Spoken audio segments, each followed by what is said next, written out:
recent announcement from the Museum of Modern Art arrived, headed "Find Serenity in MoMA's Galleries." As you can imagine, it was gleefully circulated with a host of ironic comments. But even occasional visitors to 53rd Street must have found the pairing of the words serenity and MoMA preposterous. Yet it wasn't that long ago that, as Roger Kimball pointed out, museums were spoken of as temples for art, sanctified public spaces that substituted for cathedrals as places for high-minded experience and uplift, which is hardly how we conceive of most present-day institutions, especially MoMA, with its jam-packed lobby, crowded galleries, and swarming corridors. Of course, if we think of medieval cathedrals as bustling civic centers with shops built into the base and all kinds of activity within, the comparison might not seem so far-fetched. But those of us over a certain age can remember a time when the idea of finding serenity at MoMA would not have seemed bitterly funny.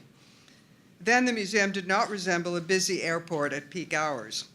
The galleries were never crowded, except for the curved bay with Monet's water lilies, where the conveniently placed bench was always full of worshipers. And just about anyone in the museum was focused on the art and not, it goes without saying, on cell phone photos. In those admittedly distant days, an art-obsessed teenager like myself could spend an hour after school with Henri Matisse's Red Studio, exhilarated by discovering the complex visual relationships among all the disparate objects itemized in the painting. There was also the appealing possibility that that nice-looking boy staring at the piano lesson might say something, but that's another matter, and a long time ago. It's clearly unlikely that serenity and MoMA are going to find equivalents anytime in the foreseeable future.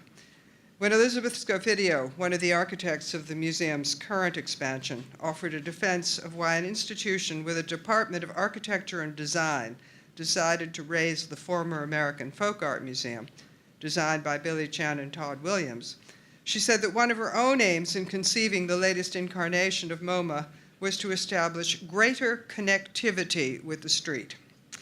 That's one of the chief qualities, I imagine, that most of us here look for when we go to museums.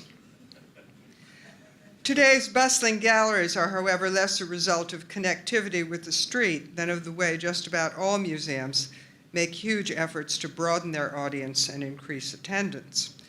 Given today's steadily rising costs of mounting exhibitions and often diminishing funding, increasing the number of visitors, which can boost public and corporate funding, is obviously necessary. But it's clearly problematic when it becomes a primary motivation. Not long ago, the Phillips Collection in Washington was offered a retrospective of John Graham, the first survey in about 4 decades of the work of the elusive Russian-born painter, theorist, private dealer, shaman, and expert on African art, a fascinating artist and a key influential figure in the New York art world of the 1930s. Duncan Phillips, founder of the museum, was Graham's first patron until they feuded. So the Phillips owns many of Graham's most important works. The show was declined as not being sufficiently box office. So much for the history of the institution. New visitors and broader audiences, as we all know, are frequently encouraged by attempts to demystify the museum, as we've just been hearing, and or foster the idea of art as entertainment. And we can all list recent exhibitions conceived mainly with that in mind. Whether we approve or not, the approach seems justified. A recent poll I learned revealed that 70% of museum visitors go for a social experience, whatever that may be, while only 60% go to look at art. I suppose we should be grateful that it's as much as 60%. But even scholarly efforts designed for the 60%, with interesting theses illustrated by impressive loans, are frequently given subtitles designed to attract casual visitors. The magic words, I'm told by my curator colleagues, are impressionist, unknown, gold, Van Gogh, or in some circles, Klimt, which is more or less the same thing as gold. Proof of the effectiveness of those buzzwords comes from the Clark Institute, Williamstown, Massachusetts, this past summer. It featured an extraordinary exhibition titled Splendor, Myth, and Vision, Nudes from the Prado. Well, apparently, even the word nudes didn't do it.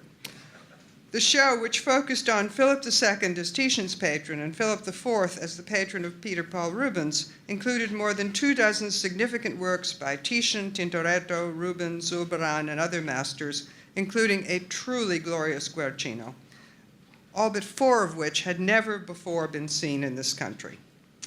There was an interesting subtext that examined how paintings of the nude were perceived and exhibited in militantly Catholic Spain from the 16th century almost to the present. But even on weekends, it was possible to savor these riches in relative tranquility, in contrast to the mob galleries of the previous year's Van Gogh and Nature any day of the week. Now, it's true that the Van Gogh show included an admirably large selection of excellent works from distinguished sources, but I don't think that accounted for the crowds. Titles, of course, can be misleading. There was a certain amount of eye-rolling when the Metropolitan Museum announced Impressionism, Fashion, and Modernity, a title which suggested a show clearly designed exclusively to attract visitors. But that exhibition proved to be a thoughtful, satisfying examination of a crucial aspect of the history of modernism, full of important works and important costumes. The other good thing about that exhibition is that an awful lot of people were focused on the clothing, which allowed anyone interested in the paintings to look at an extraordinary group of works that were not usually seen here, quite uninterrupted. There are obviously a great many exciting, visually and intellectually engaging exhibitions organized every season. There's also justification in complaining about the present culture of the museum world. If pressed, we can willfully ignore the pleasure of such major exhibitions as, say, MoMA's sumptuous survey of Edgar Degas' monotypes, the Frick's wonderful recent survey of Jean-Antoine Watteau's images of soldiers, and the Met's current brilliant overview of Valentin de Boulogne. We can fulminate instead about jargon-laden wall texts and all the rest of it. Or we can bemoan trimmed-down programs and exhibitions reduced in ambition because of financial cutbacks. I don't think there's any positive side to the trendier aspects of present-day academic art history. But on a brighter note, there have definitely been good things triggered by austerity. Inventive curators have found fresh ways of doing more with less, making use of permanent collections to avoid the difficult, time-consuming, expensive process of selecting widely dispersed works from private collections and distant museums, and persuading lenders to make paintings and sculptures available. And that's not to mention the costs of insuring and shipping the borrowed works and all the rest of it. Unlike my fellow panelists, I'm the one who plays both sides of the street. I work as a curator as well, so this is very close to me. Tightly focused, modest exhibits have often taken the place of blockbusters. The Philadelphia Museum has excelled at this. Picasso and the avant-garde in Paris drew heavily on the museum's own holdings. The heart of the show was a recreation of the 1912 Salon d'automne, which introduced Cubism to a massed audience. Now, this witty conceit, complete with a circular poof in the center of the gallery, was made possible because Philadelphia is particularly rich in works by the so-called Salon Cubists who took part in the exhibition, including actual works that were exhibited in 1912, such as these two, the Messager, which was referred to as the Mona Lisa of Cubism. Messager, Glaise, Henri Lefauconnier, Fernand Léger, and their colleagues in the show were, for the most part, paradoxically conservative vanguardists who aimed, they said, at a more legible version of Cubism. They constructed angular but recognizable images instead of, as Georges Braque and Pablo Picasso did, shoveling fragmented planes derived from perception according to the demands of the painting rather than the logic of anything pre-existing. But Braque and Picasso were not participants in the salon. Their dealer, Daniel-Henri Kahnweiler, forbade them to exhibit, fearing that the broad exposure of the salon would provoke ridicule. As it turned out, he was right. Also at the PMA, Paris Through the Window, Marc Chagall and his circle, was built around the museum's important early Chagall, 3:30, the poet. The show also included a generous selection of designs for the theater and ballet by Chagall's contemporaries and colleagues. Drawn from the museum's own collections but rarely exhibited, they contextualized Chagall's activity and showed the currency of his own preoccupations. The PMA also showcased Thomas Akins's masterpiece, portrait of Dr. Samuel D. Gross, known as the Gross Clinic on the right, which it jointly owns with the Pennsylvania Academy of Fine Arts. The recently conserved and cleaned canvas was the focus of an exhibition among related works such as the Akins, the Agnew Clinic, and documentary material about the painting's first exhibition and reception. Another informative exhibit created with minimal effort and expense with works that were either local or from the museum's own collection. The list of small, illuminating, compelling shows organized by Canny curators over the past years is long and impressive. The Met, the Frick Collection, the National Gallery, Washington, D.C., the Museum of Fine Arts, Boston, and even much maligned MoMA, but not recently, have all given us convincing proof that less is more. Intensive research has been presented in the form of installations ranging from a single spectacular work of art from the museum's own holdings or elsewhere, to gatherings of a few closely related but otherwise dispersed works, to assemblies of material that create a context for one or more specific works. Among the best examples of the one-work approach was the National Gallery's installation of Titian's dazzling Danae from the Museo di Capodimonte in Naples. The exhibition consisted solely of this ravishing reclining nude, as she happily awaits Zeus in the form of a cascade of golden coins descending upon her. An absorbing wall text and brochure gave us the interesting history of the paintings commissioned by Cardinal Alessandro Farnese and its transformation by Titian, revealed by technical examination, from an equivocal image of a receptive woman to a more acceptable mythological subject. Farnese was a churchman, after all, and people were getting tired of their alternate lives. We were also referred to Titian's elsewhere in the museum. Altogether, a very satisfying experience done by bringing in just one painting. Similarly, the Kimball Museum in Fort Worth recently placed Titian's marvelous The Entombment of Christ from the Prado with this cascade of mourning figures, its bold, brushy gestures, and its lights pulled up out of darkness among its own old master holdings. Hailed as a distinguished visitor and bathed in the wonderful light diffused by Louis Kahn's ingenious system of vaults, the Titian has probably never looked better. The Met's small shows over the years have been exemplary, intelligently chosen, revealing examinations of important works from the collection and elsewhere, informed by new scholarship and bolstered by instructive comparisons and the revelations of technical studies. We encounter paintings we've often seen countless times, hung with their usual relatives in the Met's galleries, and soon discover that we pay new close attention to even the most familiar works when they are isolated in these concentrated installations. We consider them freshly and often differently. Paintings presented in this enlightening way have included the exquisite Duccio, with its poignant intimations of the artist's growing attention to the world around him, and its equally poignant evidence of having been the focus of private devotions, those oddly moving marks of candles having been placed too close to the frame by a previous owner down below. Jan van Eyck's Crucifixion and Last Judgment panels, and Andrea del Sarto's Borgherini family with the young St. John the Baptist were also treated this way, singled out and enriched by insights derived from technical examination and conservation.